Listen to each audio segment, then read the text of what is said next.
Olá, meu nome é Thaisa e eu participei do Book Tour do livro Volkodlak da Roxane Norris. Como eu não sei se o nome dela é Roxane, Roxane, vou chamar de Roxy.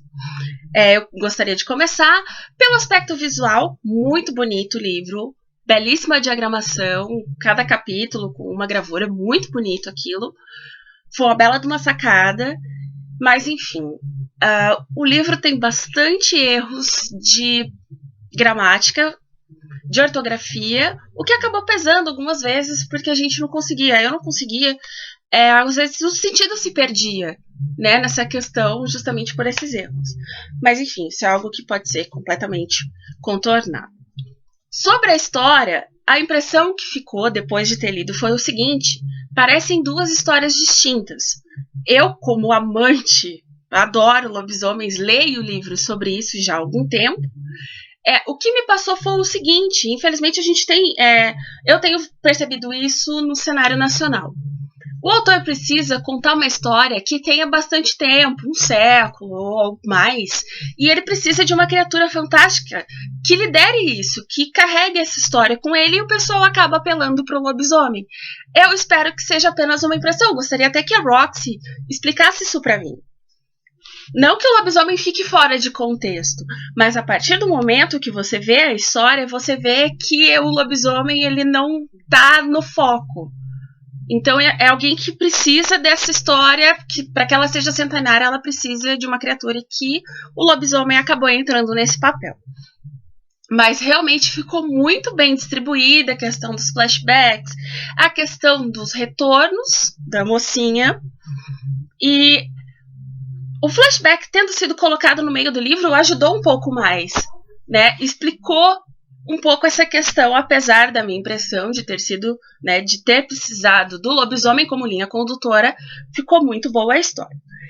Outra coisa que eu percebi, sendo eu uma criança dos anos 80, é que existe uma influência muito grande da questão das crônicas vampirescas, principalmente e especialmente do Entrevista com o Vampiro.